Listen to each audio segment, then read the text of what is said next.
good morning, everyone. We're going to get started. My name is Kurt Hassinger, and I'm one of the academic advisors here with the School of Social Sciences. So again, welcome. Congratulations on being admitted to UCI and the School of Social Sciences as an anthropology major.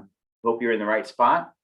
Just to give you a little bit of an idea about how we're going to run the webinar this morning is that for the first half hour or so, we're going to give you a presentation regarding everything related to your major, the School of Social Sciences, some important resources, just some things to get you oriented towards what's going to be coming up in the fall quarter and the summer.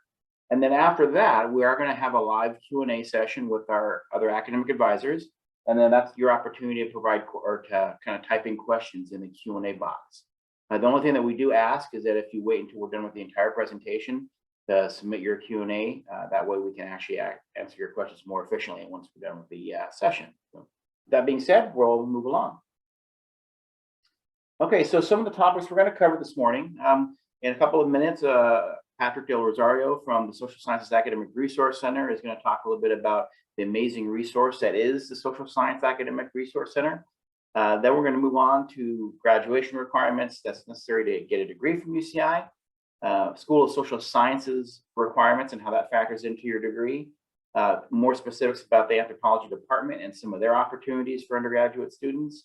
Then we'll get into more specifics with your major requirements in anthropology, some opportunities for either some minors or elective courses, the ability to possibly change majors if you are interested or even double majoring. We'll talk some about our office as undergraduate student affairs and how we can help you out in your journey here at UCI. Then we'll go through some resources and some important dates and deadlines, and then we'll finish it off with our live Q&A. So at this time, I'm going to introduce Patrick, and he's going to talk to you a little bit more about the Social Sciences Academic Resource Center. So I'm going to turn it over to him right now and give him the stage. Great. Thank you, Kurt. And good morning, everyone, and welcome to this session. So as Kurt mentioned, my name is Patrick Del Rosario. I am the program coordinator for the Social Sciences Academic Resource Center. So today, I'm just going to let you know a little bit about what we do and why our center is really awesome. It is a unique center that is only going to be within the School of Social Sciences. So any other department on campus actually doesn't have a center that specifically helps you with anything that's going to be outside of your academics. So if you're thinking about going into graduate school, thinking about attending research, or just want to build better connections with faculty or prepare for your internships or career afterward, we are the place to go. So essentially, if you were thinking about going to graduate school, we can help you through your graduate school applications. We also get connected to all the different scholarships that are available within the School of Social Sciences and also with the Financial Aid Office. If you're looking for internships, we can help you find it. A lot of the internships that we connect with are going to be very specific to social science majors. So if you have an interest or you're thinking about what is it that you want to do after you graduate, we are definitely the place that can help you with that. As you may know, UCI is a research university, so we always try to encourage students to take part as much research as they possibly can. So we'll help you foster faculty mentor relationships or just kind of help you get introduced to talking to any of those people who are going to be there. In addition, we also have a lot of different campus leadership opportunities. So for example, if you wanted to work within the SARC and kind of help other students with this entire process as well, you can be a peer consultant within our office, and we would train you to be able to train other students to be successful in their academic career. We also have other programs such as our Dean's Ambassadors Council, which is focused in building a sense of community within the School of Social Sciences. So here you'd be working a lot more closely with different staff and faculty to kind of build a sense of pride within social sciences or be representative of the students who you are a part of.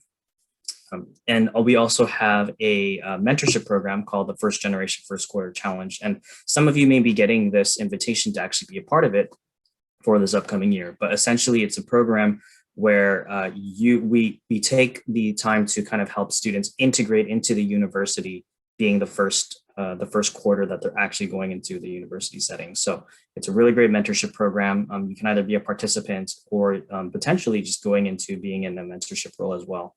So the way that you can take advantage of any of our services is we primarily meet through one-on-one consultations, although throughout the entire summer and the academic year, we also host various different workshops based on these different topics. So for these one-on-one consultations, we can go over your resumes, your CVs, the cover letters, personal statements, just anything that's going to be based on the applications that you're actually going to need for anything that you're going to be applying to.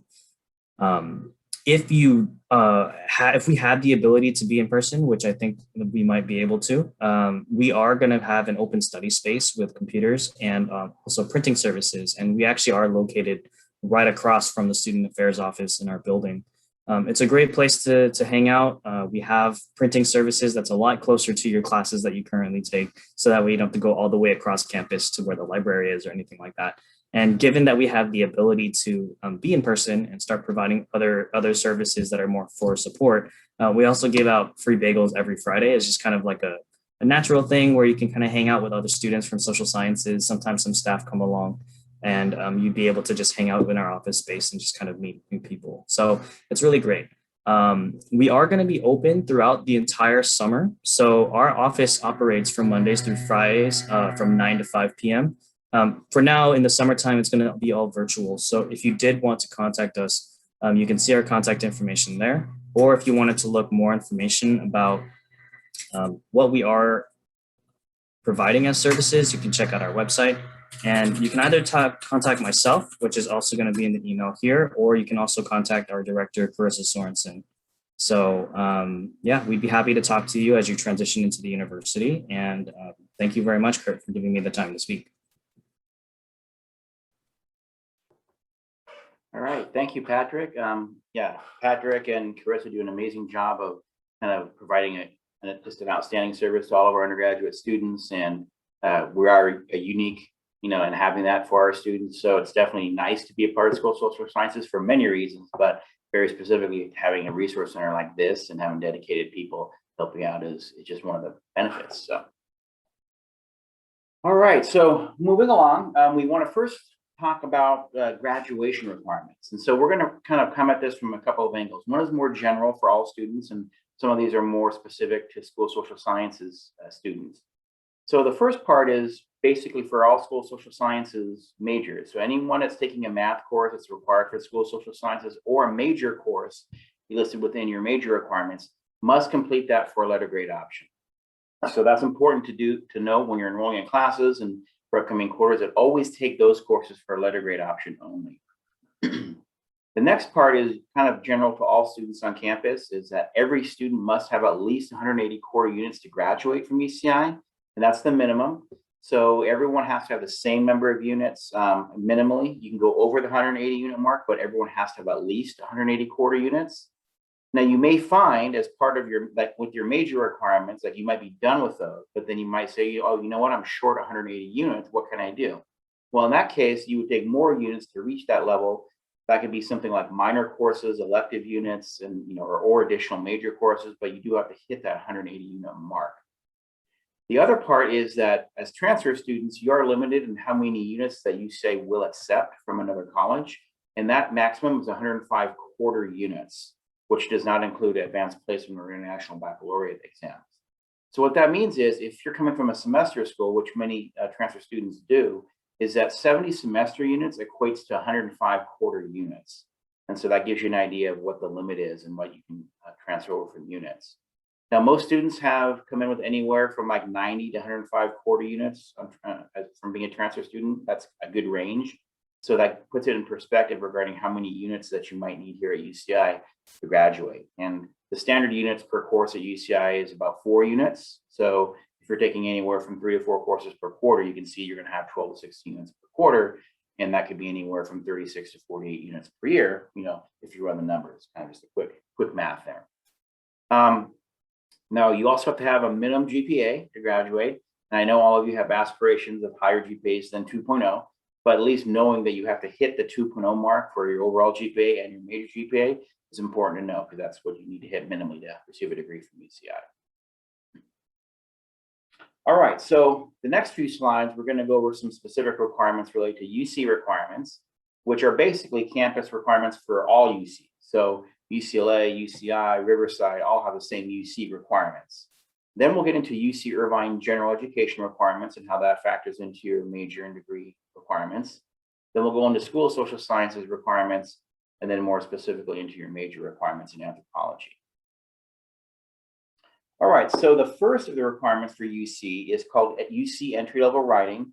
Now, as transfer students, most of you, if not all of you, will have this satisfied just by completing a transferable English composition course. So that one is typically satisfied by everyone coming in as a transfer student. Now, the other part, the American History institutions, some of you might have all of it covered, some of you might have part of it covered, and some of you might not have any of it covered. It just depends on what courses you may be taking either in high school or in another college, and that's really going to be evaluated by UCI admissions. And we may not know the answer to this until the beginning of fall quarter because UCI admissions is still in the process of evaluating all the official transcripts from new students.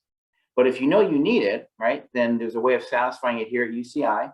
One is by taking a year-long sequence in US history, which is history 40A, B, and C, and getting a C or better in those courses.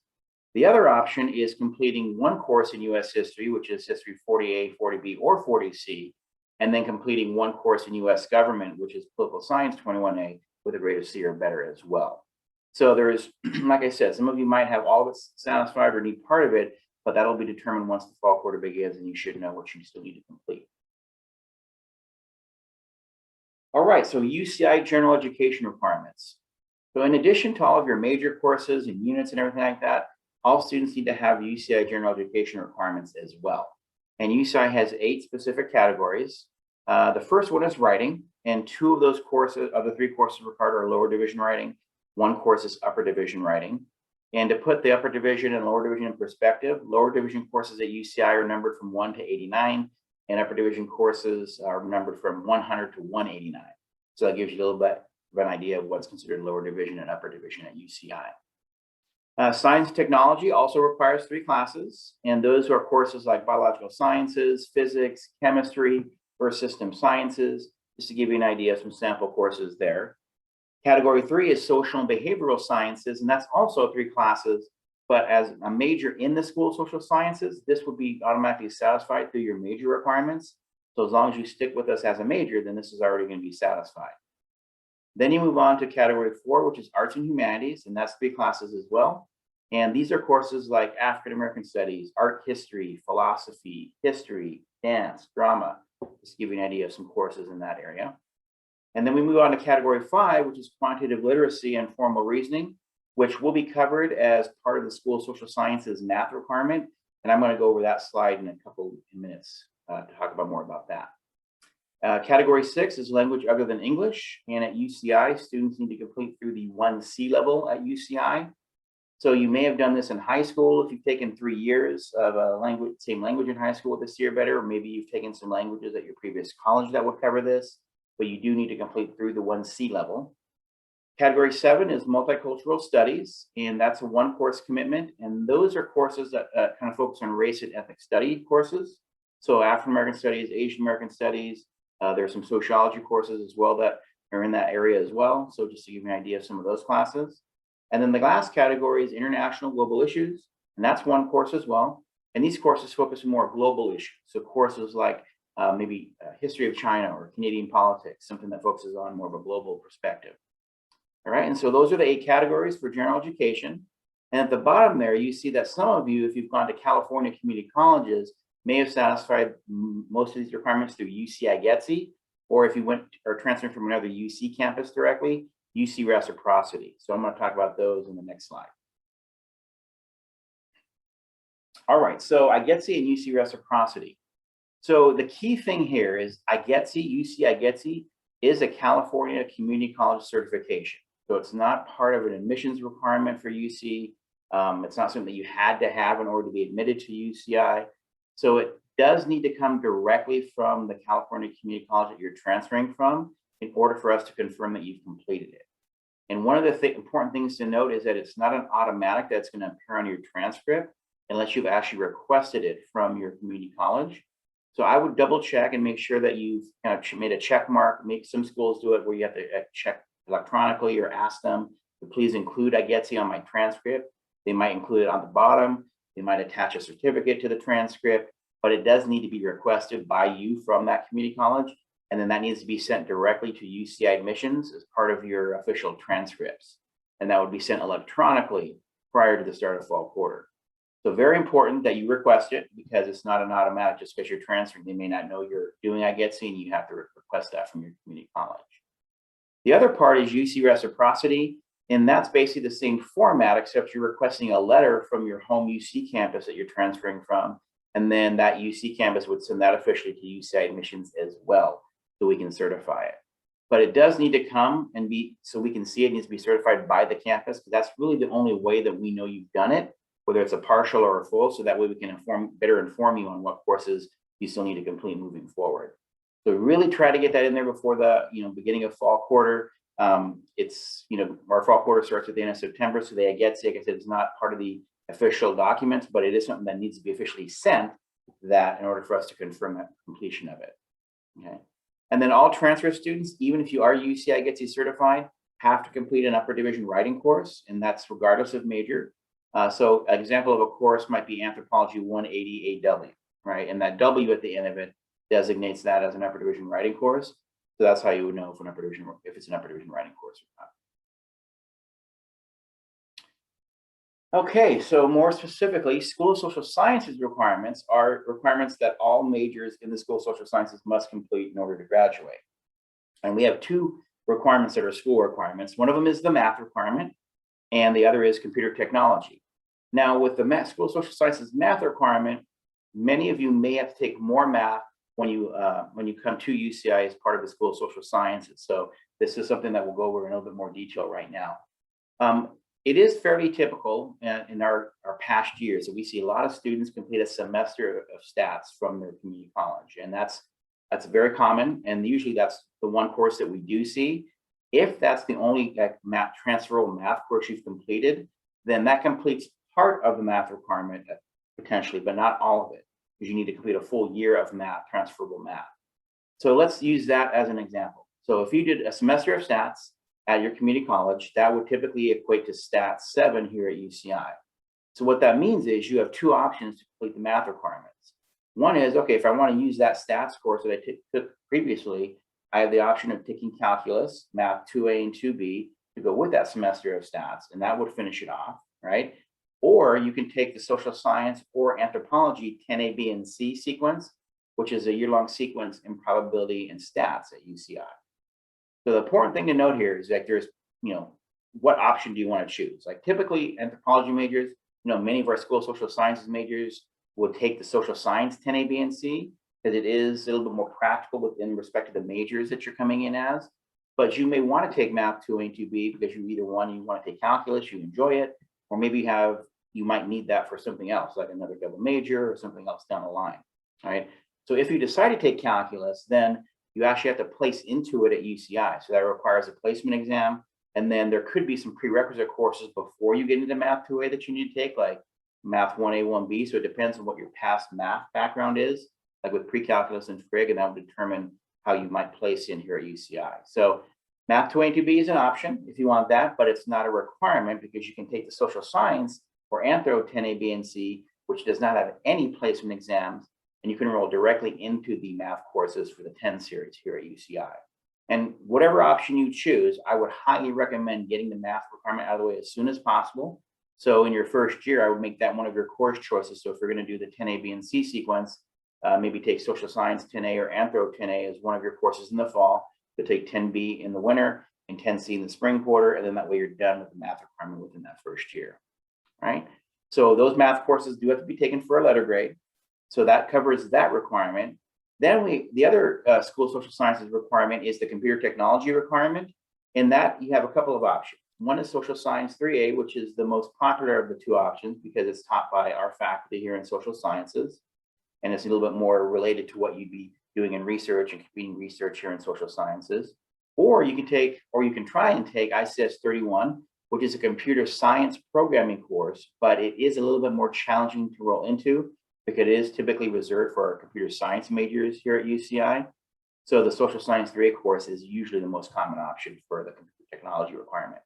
And this course can be taken for a pass and pass or for letter. Okay, so a little bit more about the Department of Anthropology and what you can do with it. So basically our faculty members here at UCI under the Department of Anthropology are really studying past and present human societies and cultures, right? And the main focus is cultural anthropology within social sciences. We do have some courses outside of that area, but the main research area for many of our faculty members centers around cultural anthropology.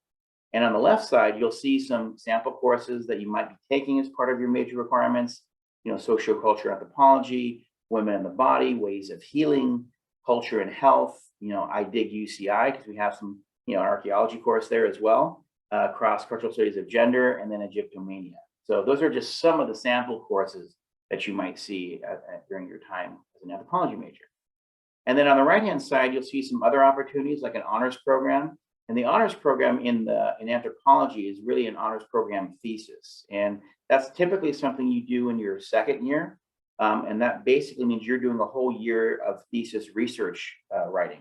And it's a topic that you come up with, and you usually have a faculty mentor that helps you along with that. But you're really doing kind of a graduate level paper as an undergraduate student, and it's a year-long program that you do research for, the write-up and everything like that. So that's an option for you. Then there's also certificate programs within the major as well. So if you want to go a little bit further into some areas, we have programs in law and policy, global studies, economy and culture, gender and studies, and medical anthropology, in case you want to get some certificates in those areas as well. And then we do have an anthropology student club organization in the Department of Anthropology. And then we have an honor society as well, which is Lambda Alpha Kappa Honor Society. Okay, so this kind of represents the specific requirements that are needed to graduate with a degree in anthropology in the School of Social Sciences. On the right side, you'll see kind of a blank degree check sheet, which is something you're going to get from us or one of the academic advisors later in the summer. But right now it's blank because we want to show you all the requirements necessary for the major. And the left-hand side gets you specifically what courses are required as well too. So if we go down the list here, every student has to have 2 introductory courses, one of them being Introduction to Sociocultural Anthropology. And then all students have to choose one course from either Anthro 2B, 2C, or 2D, which is Language and Culture, Archaeology, or Biological Anthro. Now, some of you may already have taken one or both of these classes from your previous college, and that's something we'll evaluate based off of the transcripts you submitted to us, and we'll let you know if you have credit for those classes. There's also one additional lower division anthropology course required as well, and you get some choices in that area as well, so that's one course there. And then we have a series of courses, which is Anthro 100A, which is Ethnography and Methods, 100B, which is Anthropology career courses. And then we have 180AW, which is an Anthro major seminar. And you see that W, that should look familiar or sound familiar, because that constitutes an EntryLevel division writing course that would satisfy that requirement as well. So all students would take each one of those courses. So that's 3 courses there. Then you have some 6 additional anthropology elective courses, and those can be chosen from anywhere from 120 to 179.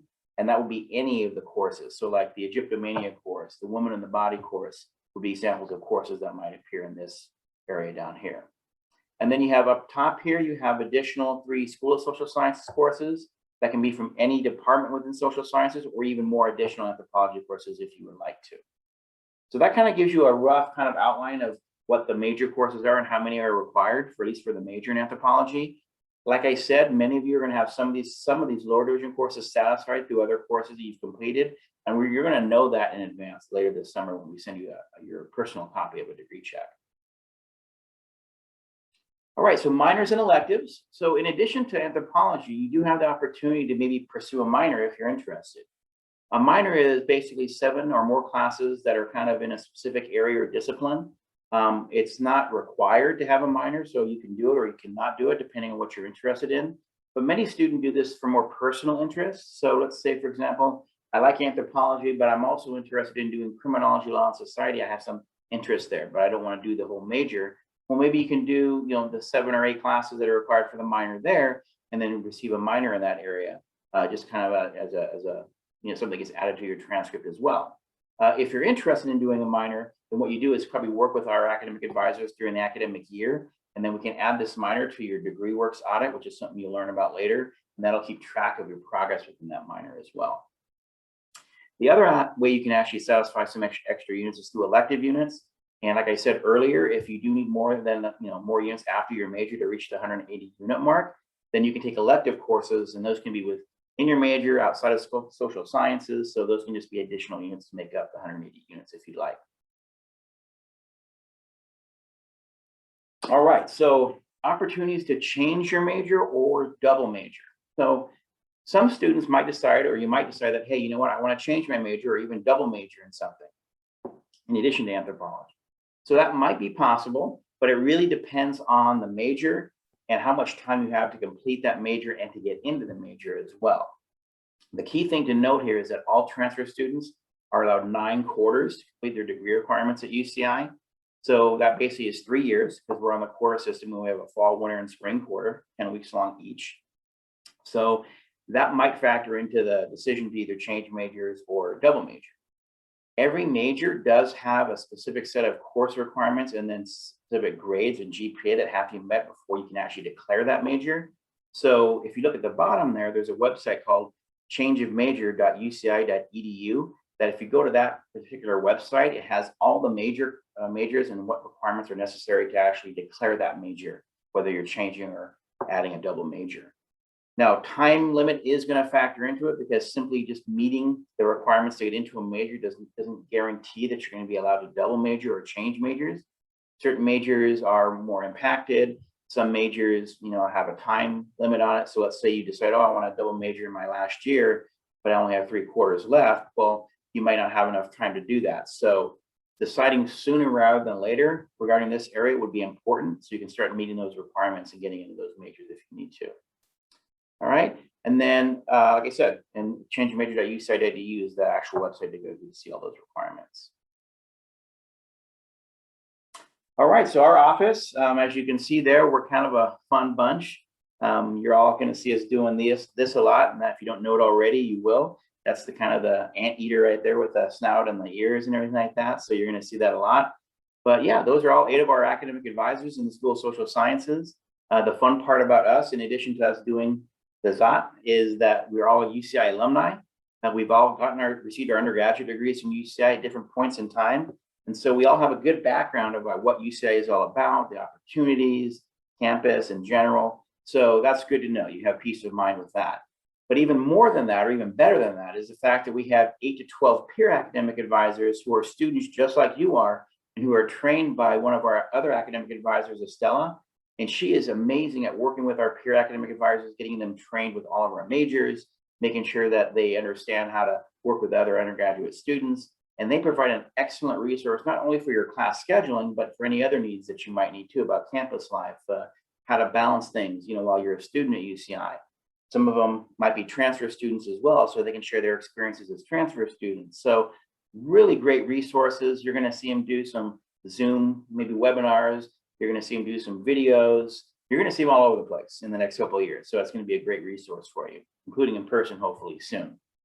All right, so that's our office, and our location is right up there at the top, Provo 1 Social Behavioral Sciences Gateway. Our email address and website are at the top as well.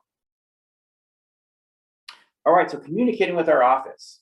So there's 2 basic ways to communicate with our office. One is for the summer, which is basically from now until the end of September. That's the one way to communicate with us for that is transfer admit email address, right? So transfer admit at socsci.uci.edu. That is the email address, and you've already received emails from that email address, either to your application email or even your UCI email address as well. So if you see that email address, don't delete it, because it's coming from our office directly, right? So that's the way you're going to communicate back to us too during the summer, is using that transfer admit email address. So make sure that when you email us at that email address, use your UCI email address, include your full name, put your UCI ID number in there, and then give us at least 2 business days to respond, because we do have a lot of new students coming in for the fall quarter, and it's going to take us a while to get back to everybody, but we will reply back to your email. All right, so that's the address to use during the summer. That's between now and also till the end of September. Once the fall quarter rolls around, then we'll have some other options for you to kind of contact our office.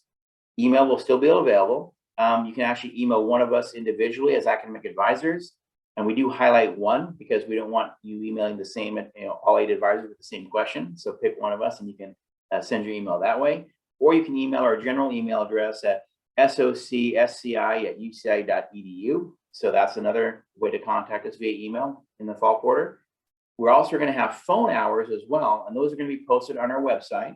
So if you'd like to call our office and speak to one of our advisors over the phone, that'll be available. If you do call outside of those phone hours, definitely leave a voicemail with your full name, UCID number, and a callback number, and then we'll call you the next time we're available. Right, and then we have live chat too available during the fall quarter. That's going to be for quick questions that you might have, and I can get to you in a couple of minutes or so. It's not designed for like a full appointment or schedule planning, so keep those more for quick questions, and those will be posted on our website. And then we'll have the ability to have Zoom appointments once the fall quarter starts as well, and that's going to be from weeks 2 through 10 of each quarter, and we'll have an appointment form on our website as well. So summer, use Transfer Admit, and then once the fall quarter starts, you have the other options there. All right, and then resources on campus. So outside of our office, there are a ton of resources at UCI that you can actually come in contact with. Some of them are academic, some of them are more social or more personal. So we have resources like the Counseling Center, Career Pathways, International Center, the LGBTQ Resource Center, Student Success Initiative. So just a lot of offices that are dedicated to help students in very specific areas. So we understand that, every student has separate needs and every student's unique. And so we have an office for pretty much everything that you might need here at UCI. Use them, please go to them. They also do virtual advising as well, or virtual appointments and workshops and things like that right now. They also hopefully will be available in person eventually at some point during the academic year. But yeah, go to them. You can contact us and we can connect you with them as well. But definitely take a look at a lot of the UCI resources that we have out there. All right, so what's coming up next? So some important deadlines that you have to be aware of. Hopefully, all of you have already registered for transfer advising. So you've received that email from Transfer Admit. Hopefully you've seen that and you've registered already. If you haven't, the deadline is June 18th by 5 p.m. However, if you have not done it, do it today by going there and register and get everything done. That way you can get to your Canvas modules by June 24th, right? So in order to register for advising, then you'll get an invitation for the complete the Canvas modules, which will have information about how to enroll in classes and how to, what's your majors all about, things like that. Once you complete those Canvas modules by June 24th, then you're going to have your registrations hold lifted between June 28th and July 8th. And that way you can start enrolling in courses for the fall quarter. Right? So very important in order to be able to do that. Once that rolls around between June 28th and July 8th, you're going to get a direct email from one of our academic advisors regarding fall course recommendations, how to enroll, suggestions and things like that. So look out for that email too between the 28th and July 8th. And then once your hold is lifted and you get the email, enroll in classes right away. You don't want to delay on that because you don't want to run the risk of having courses fill up for important courses that you might want. All right, and then the last two deadlines are more campus deadlines. The July 1st deadline is for admissions. Make sure you get all your official transcripts in by July 1st. You don't want to have a hold put on your record because of that. And then pay your fall quarter fees by September 15th by 4 p.m. Because if you don't have your fall quarter fees paid, then you're going to get dropped from all of your classes. And then you have to try to add those classes back and they may not all be open. So definitely make sure your fall quarter fees are paid by that deadline as well.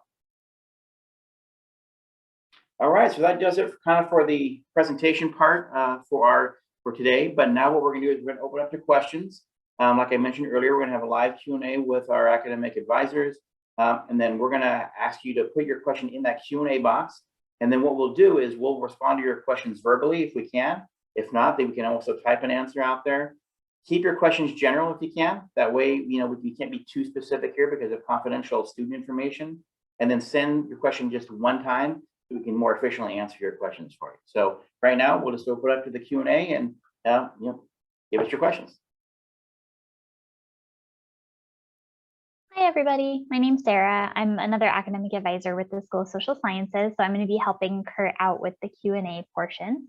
So it looks like we already have a question. So Shannon's asking, can you have a double major and also a minor? Yes, Shannon, you actually can do that. And that kind of goes back to the slide from a couple of slides ago about double majoring. So the key thing with everything is you can do as much as you can within the 9 quarters that you have available to you as a transfer student. So if you can get a double major and a minor in those 9 quarters, then go for it, right? Make it happen. But the key is you don't want to delay in kind of doing that because it is going to require more advanced planning because you figure like at least for your major, you might have anywhere from 15 to 16 courses in your major for anthropology. You might have another 15 to 20 in another major and then maybe another 7 to 8 for a minor. So if you kind of run the numbers there, that's kind of a lot of courses. And so you might need to use summer school, along with the 9 quarters to get that done. It is doable, and it's been done many times before, but it does require some more planning on your part, something that you're kind of going to want to maybe start from the, hit the ground running when you start in the fall quarter.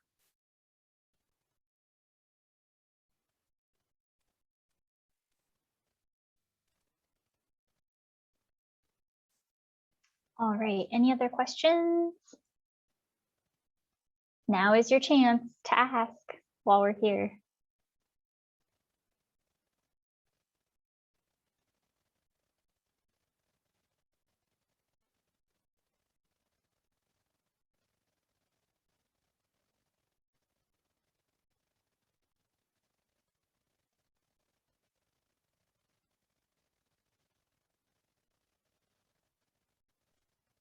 Yeah, you definitely get firsthand information and knowledge right now live on the webinar. So since we have both of us here, like any question that you might have, and we'll tell you if we can answer it or not, but you can just pop it in there in the Q&A box and we'll see what we can do for you.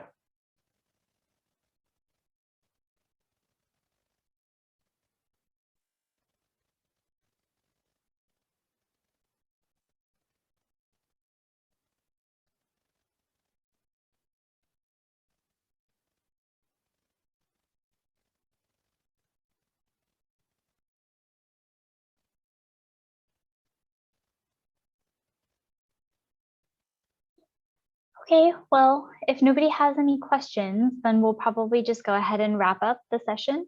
If you think of any questions afterwards or like later on, oh wait, hang on, we have one. Okay, so Sophia's asking, is there a way to declare a specialization within the anthropology major at UCI? Hey, Sophia, so there's not really a specific specialization within the major in anthropology. However, when we had that Department of Anthropology slide, there are certificate programs that are available that are done directly through the department office. So as you're completing anthropology courses, if you go to the anthropology website directly, and maybe we can put that in the chat box for you, and it'll show you kind of the various certificates and what courses might qualify for that. And that's done directly through the department office in anthropology, if you're interested. It's not something that goes directly onto your academic transcript when you graduate, but when you're done, they usually give you a certificate of completion. And yeah, I think you can do multiple ones as well too, but that is a possibility. It's just not a direct specialization within the major. So hopefully that answers your question on that area.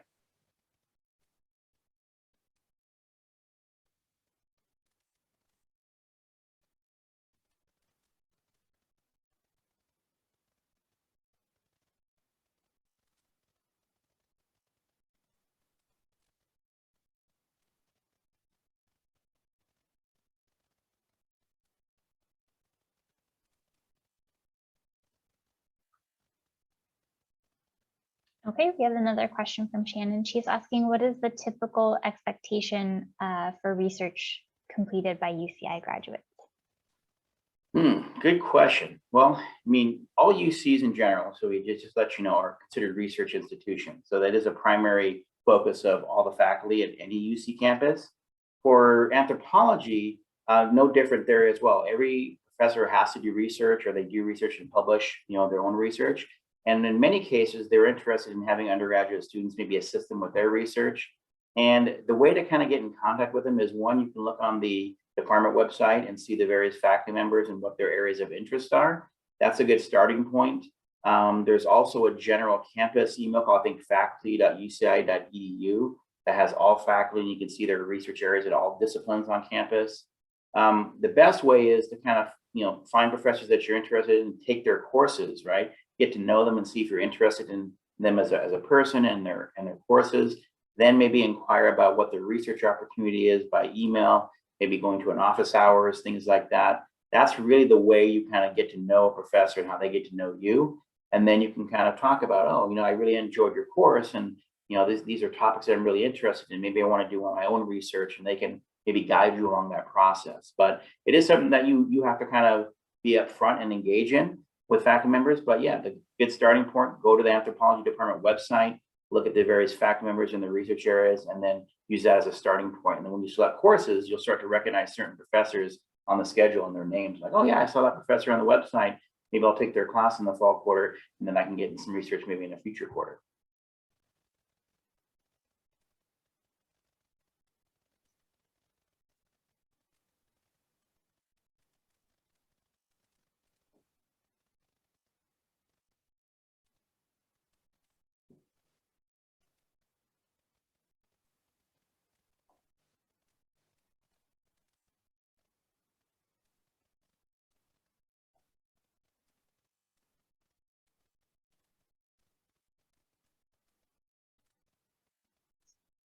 Any other questions?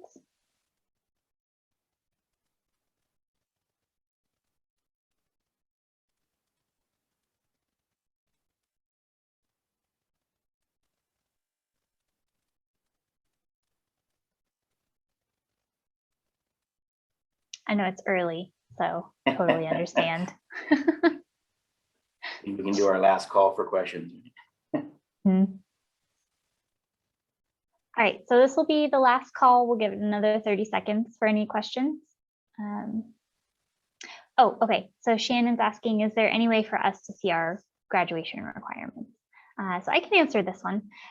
So yes, so we do have it's a feature of your student portal that's called DegreeWorks, where you will actually be able to track all of your requirements for your major and any outstanding GE or university requirements that you might have. Or if you add a second major or minor, you'll be able to see those requirements there as well. For new students, DegreeWorks is not going to be updated probably until at least the middle of fall quarter, just because it takes admissions a while to process all of your transcripts and units, and then the registrar has to go in and like type out all your individual courses from your transcripts. And then we have to actually go in as advisors and apply your courses to the specific requirements that they meet in DegreeWorks. So it's a very long process for all of the transfer students and new freshmen on campus. So probably not until the middle of fall or maybe the end of fall quarter will your DegreeWorks be accurate. But we're going to give you a degree check sheet for this summer where we have already done all of that for you. So it lists all of your GE and major requirements on like a PDF, and then we'll fill in any transfer coursework that you've completed that meets any of our major requirements. So you're not like going in blind this summer when you're picking out your fall classes. So you'll have that paper copy to refer to, or well, I guess it's like a digital PDF. It used to be paper copy, but now it's PDF. So you'll have that PDF copy of the degree check sheet to refer to until the time that your DegreeWorks is actually accurate. And then we'll let you know too. So we'll say like, no, don't look at DegreeWorks yet, or yes, it's cool to look at DegreeWorks. So yeah, we'll kind of update you on that, but you will have information from our office that lists all of your requirements for you and what you've already completed.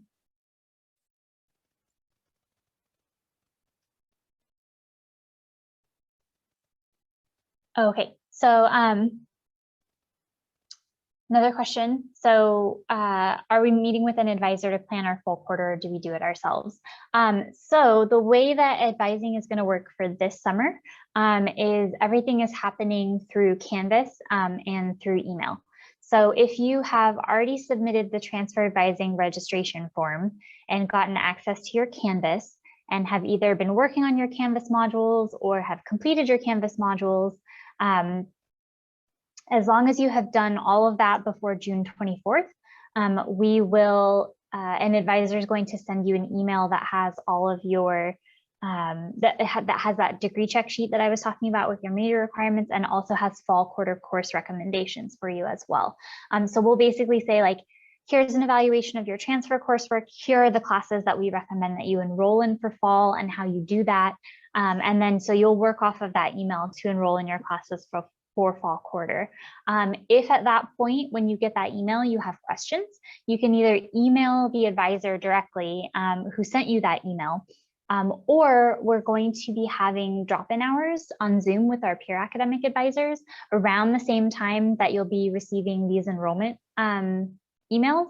So if you wanted to like actually talk to somebody, our peer advisors would be available during specific hours on Zoom, and you can actually talk to them about any questions you have about your fall schedule. For future schedule planning, you'll be able to make appointments with advisors in our office. So like during fall quarter, starting week 3, we're opening up our one-on-one scheduled appointments again. We will also continue having drop-in hours with our peer advisors in the fall quarter. So you'll have a lot of different ways to interact with our office to get more help with like planning out future quarters. So for summer, we're mostly just concerned with fall and getting you into classes as quickly as possible. And then when it comes to like more long-term planning, we can get into that more in fall quarter before you have to start thinking about enrolling for winter and spring.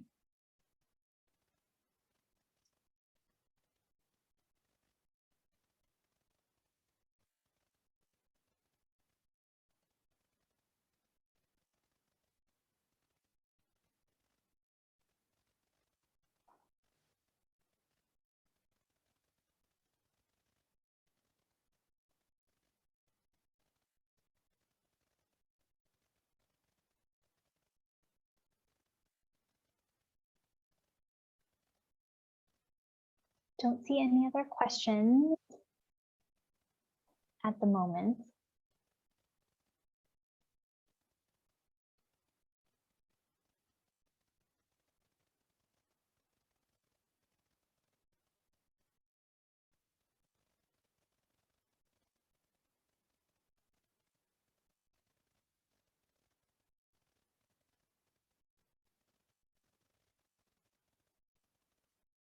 Okay, so I think we're good on questions for right now. So then we'll go ahead and wrap up. If you think of any other questions after today's live session, you can always send an email to that transferadmin@soxi.uci.edu email address. So that's the email that Kurt mentioned is active all summer. That's just specifically for incoming transfer students. So we do our best to get back to you within 24 to 48 hours after you email us. So yeah, if you have questions, let us know. If you haven't filled out that transfer advising registration form, please do that. And then also please finish your Canvas modules. And then you'll be hearing from us between June 28th and July 8th with your email that has your course registration information in it. And yeah, I think that's everything. So thank you for being here this morning. Definitely, yeah. Have a good early. summer. Remember that we are on the quarter system. I'm sure everybody knew that. But we have a little bit later start date. So we start our classes at the end of September and we have a fall, winter, and spring. So you have extended summer. So get everything done, relax, get out enrolled in classes. That way you're ready to have some fun once the fall quarter starts. All right. So take care and we look forward to seeing you in the fall.